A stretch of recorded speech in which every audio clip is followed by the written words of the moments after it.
Fala aí, nação rubro-negra, estamos de volta com mais um vídeo aqui no canal e agora mostrando com exclusividade o treino aberto da seleção brasileira com os jogadores, né, e principalmente os jogadores aí do Mengão, que já estão aí, né, já nesses treinos aí para o próximo jogo aí da, claro, seleção brasileira e que, claro, o Ancelotti está dando de si, né? E puxando muito também dos jogadores.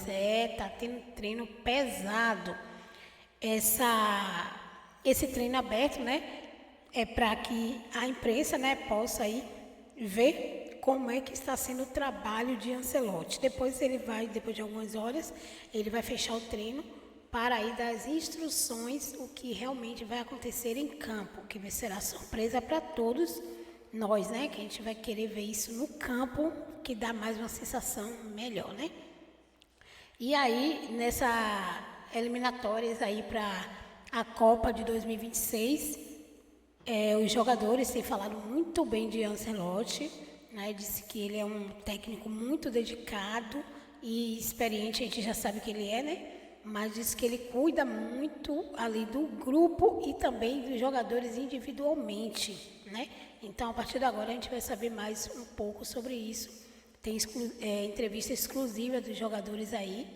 Então, gente, vamos para o corte com reação a partir de agora. Mas, lembrando, galera, se você ainda não é inscrito no canal, se inscreve no canal, ativa o sininho para não perder nada e compartilhe o vídeo com seus amigos rubro-negros que gostam da seleção. Agora sim, vamos pro vídeo. Começou o aquecimento dos jogadores, a gente vai ter mais ou menos de 10 a 15 minutos de treino aberto para a imprensa e depois disso a gente tem que se retirar para eles começarem justamente as atividades visando o jogo contra o Equador. A seleção brasileira fez um treinamento ontem aqui no CT Joaquim Grava do Corinthians, vai treinar agora nesse momento, depois disso viaja para o Equador e amanhã faz um último treinamento antes da partida decisiva que pode valer uma vaga na Copa do Mundo de 2026. Para esse jogo, o técnico Carlo Ancelotti tem apenas um desfalque em relação aos suspensos, que é o meio-atacante Rafinha do Barcelona, que não vai poder jogar. Então tem alguns jogadores que podem aí brigar por essa vaga, quem sabe o Antony, a gente vai ver como que vai ser essa formação que o Ancelotti vai utilizar nas próximas partidas. Ele tem alguns jogadores que são chave para ele. O Casemiro é um jogador que foi muito importante no Real Madrid, pode pintar como titular, talvez até capitão da equipe. Além do Richarlison, que também foi comandado pelo Ancelotti no Everton, é o segundo técnico que o Richarlison mais fez gols na carreira. São 20 gols com o Ancelotti, ele só perde para o Marco Silva, que ele fez 20. Então tem uma questão assim, o Ancelotti é um cara que confia muito no Richarlison, o Richarlison gosta muito dele, pode ser uma novidade na questão do comando de ataque. Flamengo e Peñarol chegarem à semifinal, conheço torcedores do Flamengo que estão também nessa rota da vingança aí, né? Porque historicamente o Flamengo perde para o Peñarol. Não foi só ano passado, outras ocasiões isso aconteceu também. Pelo Inter, pegaria provavelmente o Estudiantes e eu acho que também entra como favorito. E aí chegaria numa semifinal com o Racing, que aí é confronto pesado. Porque o Racing é o time, a gente tem apontado aqui, entre os argentinos, como o time que melhor tem jogado as competições internacionais. É muito pesado, não é simples passar não. Eu discordo um pouco dos amigos, especialmente do professor Celso. Desculpe, Eugênio, é rápido. Fica à vontade. Por exemplo, não dá para apontar hoje o Estudiantes ou o Vélez Sarsfield ou o Peñarol como favoritos, como um grande favorito ao título. Isso não impede um Estudiantes, um Vélez ou um Peñarol de eliminar o seu time nas oitavas ou nas quartas e chegar à semifinal. Ou até numa semifinal e chegar numa final. Também não vejo Estudiantes ou Vélez como grandes times favoritos. Mas são times de camisa, são times argentinos, são times, ou Peñarol uruguaio, difíceis de você enfrentar sempre numa Libertadores e no mata-mata. Mata-mata Tanto que o Peñarol, que não tinha um grande time ano passado, chegou às semifinais. A Libertadores conta essa história todos os anos. Então. Todos os anos. Mas não é nisso que a gente tem que se basear, né? A gente tem que se basear pela bola que eles estão jogando, pela perspectiva, pela possibilidade. Eu prefiro o caminho de Inter e Flamengo. Acho que Inter e Flamengo, inclusive, é um jogo de... A gente fala muito de final antecipada, né? Esse é um jogo de quartas de final antecipado. Só não é semifinal porque tem o Racing daquele lado lá, que é no nível dos outros dois. Do outro lado, você tem muita gente pesada. Muita gente pesada. Eu acho que do outro lado você tem mais candidatos ao título do que do lado de cá. Sim. Do lado de cá, candidatos ao título, você tem Racing, Flamengo e Inter. Do lado de lá, todo mundo pode ser campeão quase. Talvez só não o Libertad.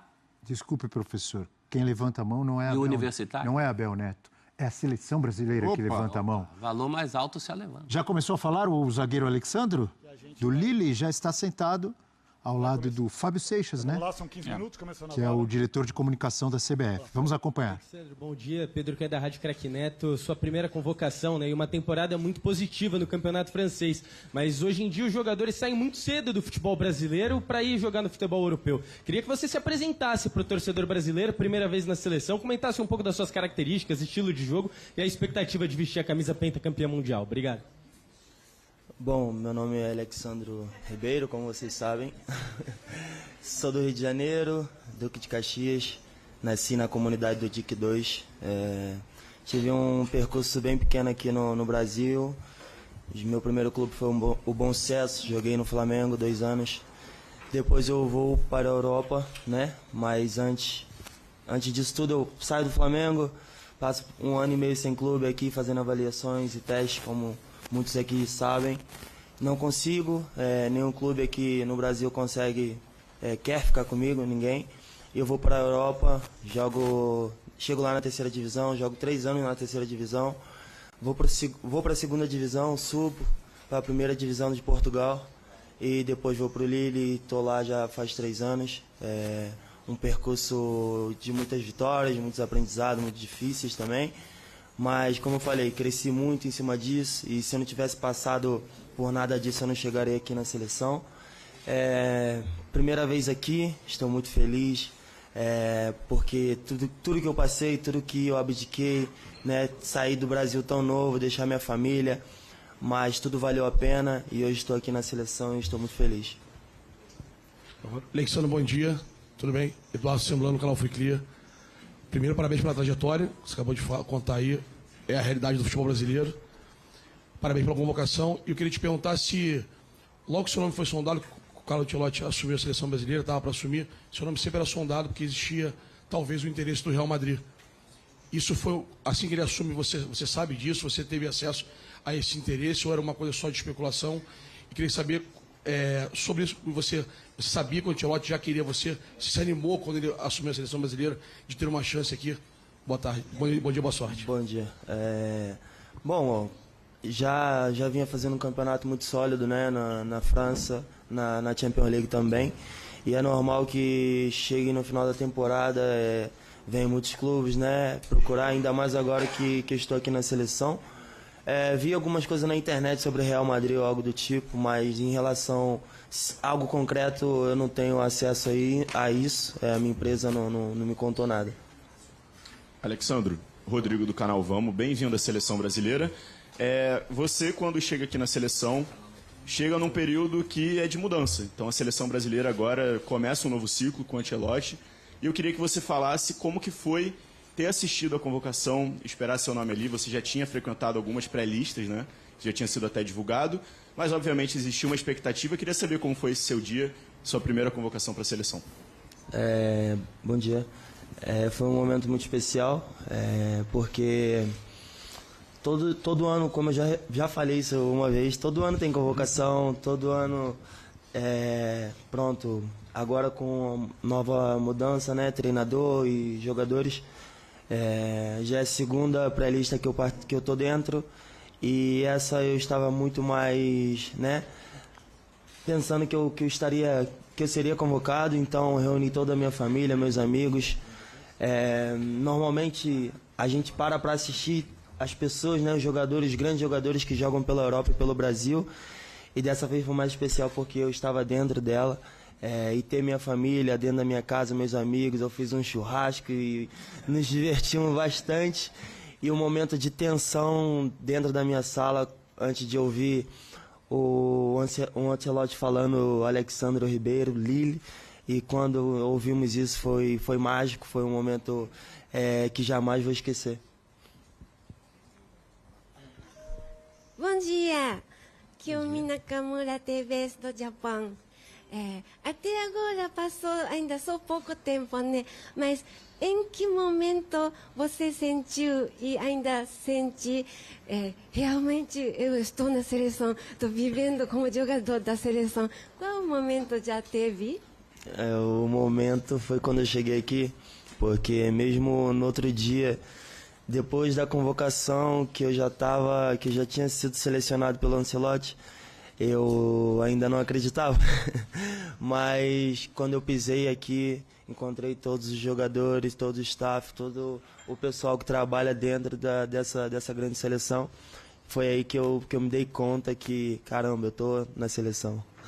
Alexandre aqui, bom dia, Gabriel Salaf, Conte Verde. Você chega no momento de mudança, né, de esperança com o Ancelotti, mas dentro de campo é um momento ainda crítico da seleção. E muita gente, imprensa, torcedor, aponta que às vezes a convocação de jogadores de times medianos, vamos dizer, entre aspas, da Europa, é um problema. Eu queria saber, você que vem do Lille, que tem uma grande temporada, mas é um time que ainda não é tão conhecido aqui no Brasil. Como que você vê essa opinião? Isso se pressiona ou não você de alguma forma? Eu acho que é super normal, não é a primeira vez que acontece isso, né? Mas eu acho que o mais importante é eu me conhecer e saber tudo que eu passei e me dediquei para chegar aqui na seleção. E no fundo também todo o staff que se reuniu para selecionar os jogadores, conhece cada jogador. E eu acho que isso é o mais importante, porque as críticas vão estar aí e nós temos que lidar com isso. E eu acredito que sabemos lidar e eu mais ainda por tudo que passei. Então, para mim isso é super normal e pronto. Tenho que fazer o oposto, né? Que eles pensam que é errado, pronto, é um jogador de time pequeno, mas como eu falei, eu sei do que eu sou capaz e tendo a minha oportunidade eu vou mostrar porque vim aqui. Alexandre aqui atrás, aqui. Raí Monteiro, Jovem Pan. A gente teve acesso ontem aos 15 minutos iniciais, o aquecimento e tudo mais. Queria saber, depois, o que você puder contar, é claro, como foi essa primeira atividade com o Ancelotti, o que ele pediu, o que ele conversou com vocês, como é que foi essa experiência? Obrigado. Bom, ele vem trazendo novas ideias, né? Ontem foi um primeiro treino, estava um pouco nervoso ainda, mas deu para deixar tudo dentro de campo. Pude fazer um bom treino, com bons trabalhos do Ancelotti e toda a sua equipe. Trabalho muito intenso, muito sabendo o que a gente tem que fazer para levar para dentro de campo. Então foi um primeiro treino muito bom, muito positivo para chegar no jogo no Equador e deixar tudo dentro de campo que ele nos passou. Alexandre, aqui. Alan Santos do BTB Esportes. Queria que você falasse um pouco também para o jovem que está te assistindo nesse momento, que está um pouco desiludido com a seleção brasileira. Você, saindo também de uma favela do Rio de Janeiro, o que você tem para falar para esse jovem jogador, torcedor, para acreditar um pouco mais na seleção brasileira e se já rolou o famoso trote com você também? Em relação ao trote ainda não aconteceu, mas posso ter certeza que vai acontecer. Eles não vão deixar passar. Em relação à seleção, é nítido que estamos passando um momento um pouco delicado, mas pronto, é um novo ciclo agora, novo treinador, novos jogadores e vamos fazer de tudo para mudar isso. Aqui, Tati da Band, tudo bem? Seja bem-vindo à seleção. Queria saber um pouquinho do Ancelotti, como que ele é ali no dia a dia, porque a gente teve acesso aos 15 minutos, um cara sereno, observador, falando pouco. A gente tem uma outra imagem dele no Real Madrid, mas como que é ali ele no dia a dia, de personalidade? Tem conversado bastante com vocês, é um cara mais quietinho, um cara mais falante. Como que é o Ancelotti aí com os jogadores da seleção brasileira? Bom, eu pude conhecer ele ontem, né? Então observei um pouco e o que eu vi, inclusive ontem dentro do treino, é um cara muito comunicativo, né? Tá sempre ali perguntando, querendo saber ou dando dicas, né? Então acho que isso é importante pra gente, pra fazer a gente evoluir, pra fazer a gente crescer e também para levar toda a experiência que ele tem no mundo do futebol, as conquistas, pra gente levar para os próximos jogos e classificar e chegar na Copa do Mundo. Alexandre aqui, bom dia. Felipe Camilo, jogada 10. Você está chegando na seleção, também junto com uma comissão técnica nova, e uma posição em um setor que ainda não conseguiu se firmar. Como é que você está vendo essa disputa por uma posição na zaga aí no time titular? Bem natural, porque é normal. Quando se não tem um jogador, né, fixo ou algo do tipo, vão chegar outros. E eu venho aqui, né, parece até meio clichê, mas realmente para agregar, para ganhar meu espaço aqui, pouco a pouco, sem querer tirar nada de ninguém. Sempre no mérito, da mesma forma que me fez chegar aqui o mérito, e é da mesma forma que eu quero conquistar meu lugar, meu espaço dentro da seleção. Alexandro, aqui, Giovanni Léo Dias Esportes. Você disse que nenhum clube brasileiro te aceitou em testes, né, no início da carreira. Como que é essa remontada para você, que como o amigo jornalista mencionou, que você vem de uma trajetória como muitos aqui do Brasil? Como é isso para você? Cara, hoje vejo um motivo de muita alegria, porque eu pude ser resiliente, eu pude ser muito forte, e quando eu não tinha força, eu tinha minha família que estava por trás, meus amigos. Não foi fácil passar por todos aqueles clubes aqui no Rio e fora, né? Receber muitos nãos, e quando a gente é novo a gente não entende porque está passando por isso, né? Mas com o tempo a gente vai aprendendo com cada dificuldade, vai tirando, em cima da dificuldade, vai tirando sua força. E hoje, esses momentos, quando vem momentos difíceis para mim, eu saboreio, porque é o melhor momento para mim, entendeu? Então, eu cresci muito em cima disso, e hoje já não é um problema, porque eu já estou bem maduro e mais experiente. Alex, aqui, Monique Danello, TNT Esportes.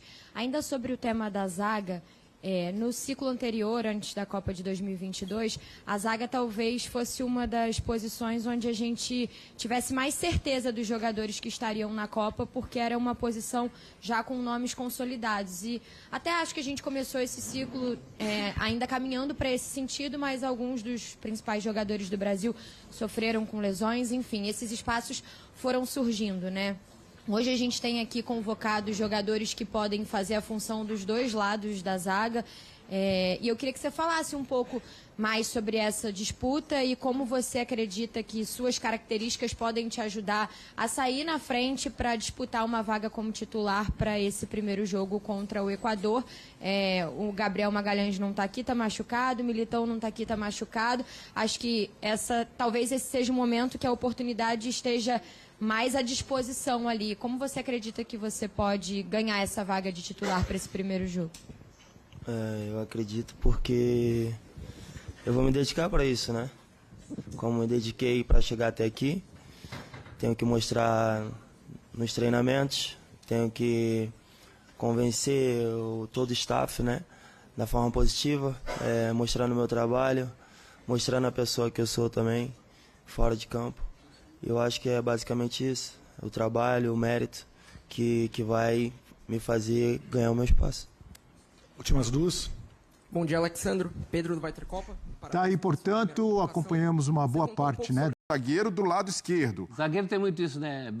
Tá faltando outro companheiro, ou por contusão, ou por suspensão. Mas não pode jogar por outro lado. Ele tá nessa. E é jovem, né? 25 anos para futebol. E eu não compro muito barulho de quem taxa o grande problema da seleção ter jogadores em times de menor expressão da Europa. Então, o Bruno Guimarães no Newcastle, Joelinton, que recebeu oportunidades também, que é companheiro dele. Então, não é esse o problema da seleção. O problema é transformar e criar um ambiente favorável para que esses jogadores reproduzam na seleção o que fazem nos clubes. Então, se o Vini Júnior e o Rodrigo não conseguem fazer o que fazem no O Madrid, eles jogam no maior clube do mundo e também não funciona. Então, traz o técnico do Real Madrid. Foi o que a gente fez. Mas o sinal o problema é interno. Então, e não ficar buscando esse tipo de coisa que é muito cômodo também falar, não, a seleção só não é aquela seleção porque tem um jogador do Lille. Não é por aí, pelo contrário. Que bom que o Brasil pode buscar e mapear jogadores e achar no Lille um valor que, quem sabe, vai saber, pode se firmar e render mais que outros zagueiros. Então, o Murilo, jogando na Premier League, teve sua oportunidade, acabou não indo bem. Acredito até que é um jogador que pode voltar, pode ter nova oportunidade, mas eu gosto de ter nomes como o Alexandro na convocação. A seleção brasileira levanta a mão e pede passagem, amigo Breler, porque Marquinhos, campeão da Champions, levantou a taça. Está chegando... já está lá. Para de falar, senhor Abel Neto. Acreditando em um projeto desde de lá de trás, né, onde parecia um projeto bem distante, né, e ter conseguido, né, alcançar esse objetivo, né, não que isso fosse uma obsessão assim para o clube, mas era um objetivo, e ter alcançado esse objetivo da maneira que foi, né, então foi muito especial, e estar fazendo parte daquele momento ali foi realmente gratificante. Né, lembrando assim, de todos os jogadores que passaram lá, tantos jogadores de nome, tantos jogadores que lutaram bastante, que choraram junto comigo naquela final que a gente perdeu, né, que passaram momentos difíceis também, né, não citando nomes aqui, porque vou acabar esquecendo de alguém, mas muitos jogadores que mereciam também levantar aquele troféu e que assim, de alguma maneira fazem parte também dessa história, dessa conquista, né, então... Foi muito bom, foi muito feliz, né? Foi um momento maravilhoso. Ser como brasileiro também, levantar aquela taça ali, representou muito para mim, né? O segundo brasileiro atrás do Marcelo, né? O Marcelo foi o primeiro, né? Então representou muito para mim. Vejo muitos brasileiros ali falando que ficaram muito orgulhosos, me vendo levantar aquela taça, né? Representando o nosso país, né? E hoje estar aqui como campeão da Champions aqui na seleção é muito gratificante, né? E agora continuar o trabalho aqui. A nossa vida é essa, né? Muito rápido as coisas. Tive um diazinho para celebrar. Agora já recuperando a voz, recuperando o corpo, né, do jogo e agora pronto para trabalhar em busca dos nossos objetivos aqui também. Bom dia, Marquinhos. Edgar Alencar aqui da Globo. Bom, o Fábio já te apresentou, né, com essa longevidade aqui na seleção. Quero perguntar para quem está nessa cadeira aí, com essa camisa, desde 2013, você viu ciclos técnicos, ideias, trabalhos, e agora a seleção vê pela primeira vez esse europeu, uma outra ideia. Com a sua leitura também de jogo, de um capitão, campeão de Champions, o que esse técnico, o que essa ideia europeia pode trazer para esse momento da seleção brasileira, na sua visão, por favor? Olha, as expectativas, né, o desejo, né, e a ambição, acho que é das melhores possíveis. Né, o nosso treinador que a gente tem aqui hoje, ele já mostrou a força que ele tem, o que ele pode fazer dentro do futebol, a inteligência que ele tem, né, então acho que foi isso realmente que a seleção foi buscar, né, nele, em um ano para uma Copa do Mundo. Eu no PSG já vi, né, que coisas podem mudar, assim, uma dinâmica pode se mudar, uma energia pode se criar em um momento muito rápido, né, de curto prazo de tempo, né, então eu espero que aconteça aqui na seleção brasileira também, né, ele já tive apenas um pouco contato com ele aqui, de ontem à noite, hoje de manhã, já me passou uma imagem muito boa, foi muito claro nos planos de jogo que ele vai ter, né, e a gente vai fazer o melhor, e ele assim, com a experiência que ele tem, penso que vai ser muito rápido essa adaptação, né, ele sabe muito bem entender o que ele tem na mão, os jogadores que ele tem, a gente já viu ele se adaptar e ser muito inteligente taticamente, em posicionamento, com jogadores, né, de todos os tipos e estilos que ele tinha de jogadores na mão, né, então isso é muito importante também para um treinador de seleção, né, que tem pouco tempo para trabalhar, tem grandes jogadores na mão e ter que linkar tudo isso dentro de um curto prazo de tempo. Então a gente tem um treinador muito apropriado para isso aí, a gente espera, e a ambição é das melhores possíveis para que a gente possa, né, reverter esse momento aí que a gente vive. Marquinhos, tudo bem? Aqui à tua direita. Aí, Cicinho! Que os bons fluidos da seleção seja somente da seleção, porque não dá pra pegar nada aí não, viu? Tatiana. Bom dia, Tati! Tatiana, o Hugo tá treinando de verde aí? É seleção, né, velho? Oi, Renata, muito bom dia pra você, bom dia a todos. O Hugo tá treinando de verde por aqui, tô sendo expulsa já, porque só temos liberados aqueles 15 minutos iniciais que estão terminando agora. Vou sair aqui da frente pro nosso cinegrafista Rafael Pinotti mostrar o fim do treino aqui, os jogadores indo já pro outro campo lá atrás. E agora Ancelotti fazendo o seu segundo treino com o grupo completo. Os 25 convocados por aqui. Estavam faltando Marquinhos, Beraldo e Carlos Augusto, né, que foram os últimos aí, chegaram ontem à noite em São Paulo, mas por um bom motivo, disputaram a final da Champions League no fim de semana. Ontem, Gerson, Léo Ortiz, Alexandre, Danilo e Estevão fizeram um regenerativo, porque eles atuaram pelo Campeonato Brasileiro. Mas hoje estão em campo, estão lá atrás no último treino, no último campo do CT Joaquim Grava. Ainda não temos um esboço do time que vai entrar em campo contra o Equador, mas a certeza é que o atacante Rafinha está suspenso. É bom lembrar que a seleção brasileira, vou voltar aqui para o quadro, viaja hoje à tarde para Guayaquil, onde enfrenta o Equador na quinta-feira. Por aqui, antes do treinamento, 2 zagueiros falaram. Tanto o Marquinhos, que é líder e super experiente, mas também o Alexandre, zagueiro do Lille, sendo chamado pela primeira vez pelo técnico Carlo Ancelotti. Vamos ouvir esses 2 jogadores. Pronto, agora com nova mudança, né, treinador e jogadores, já é a segunda pré-lista que eu tô dentro. E essa eu estava muito mais, né, pensando que eu seria convocado, então reuni toda a minha família. Ele sabe muito bem entender o que ele tem na mão, os jogadores que ele tem, a gente já viu ele se adaptar e ser muito inteligente. Pensando aqui, como é que foi o seu primeiro contato com o Carlos Alberto Parreira na seleção brasileira? Porque eu imagino que o jogador também, a gente vê muito pelo prisma do técnico que chegou no Brasil, vai começar um trabalho, tem aí 1 ano até a Copa do Mundo, mas e o jogador, como é que ele se sente quando ele tem que encarar o comandante pela primeira vez? Renata, é um momento mágico, né? De muita tensão, aquele frio na barriga. Na minha época, você tinha que apresentar na seleção de terno, né? Era obrigado a ir de terno. Era bonito isso. Aí já tinha que... Vivia aquela expectativa de dar um nó na gravata para cumprimentar o Parreira.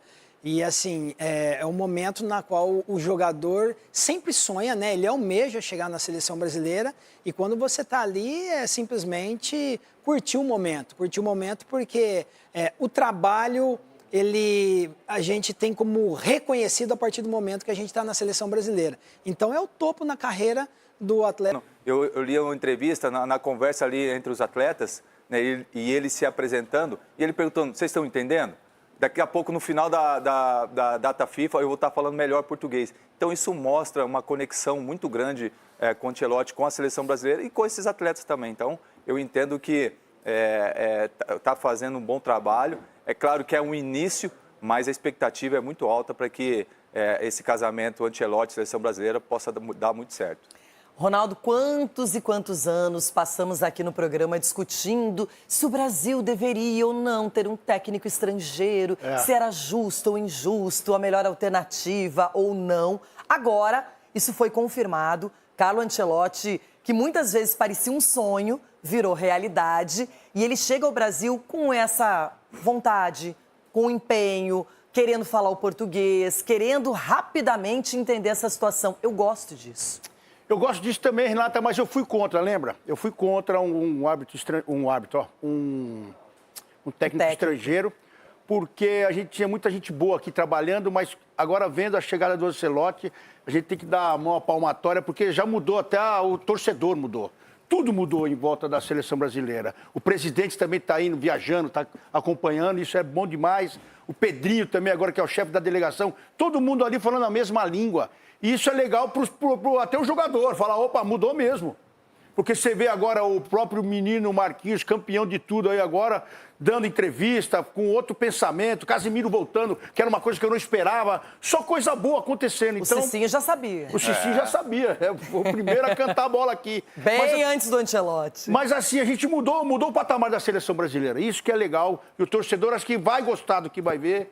Ainda mais com pouco tempo que já chegou, já está agradando todo mundo. Foi ovacionado na arena também, eu estava lá. Quando ele apareceu, todo mundo bateu palma por Ancelotti. É uma nova fase da seleção que acho que a gente vai curtir muito isso. E os grandes trabalhos realizados pelo Ancelotti, todo mundo já conhece, são exaustivamente lembrados no futebol, mas poucos sabem das origens, como iniciou essa história, de onde ele veio. E na base da curiosidade, o nosso correspondente Felipe Killing foi à Itália para descobrir ainda mais coisas sobre o novo técnico da seleção brasileira.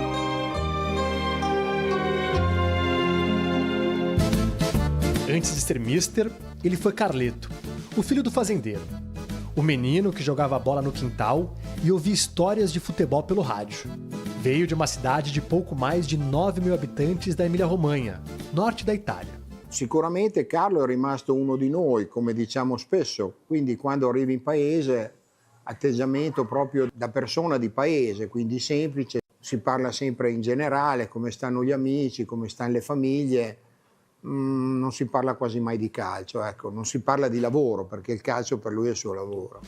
Frank Silvestro foi o primeiro a ver algo além Carleto.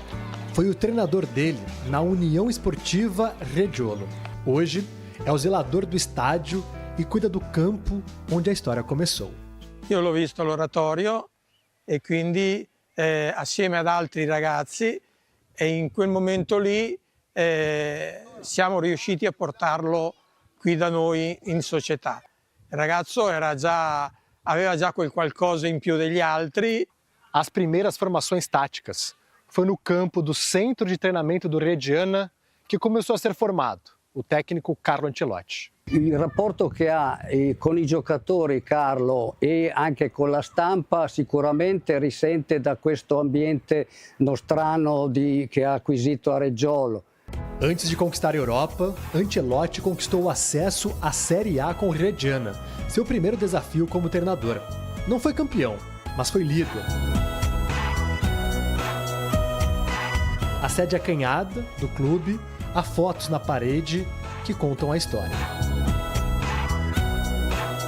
Lui ha un approccio alla leadership che secondo me è molto originale, senza essere autoritario. Io l'ho visto rapportarsi al Paris Saint-Germain con Ibrahimovic, quindi un atleta top level, con una spiccata personalità. La sua grande capacità è quella di farsi ascoltare e di prendere la testa, così diciamo, dei calciatori in un modo originale e credo da loro ben accetto. O ano era 1996. Carlo chegou discreto, sem o peso dos holofotes que depois viraria rotina.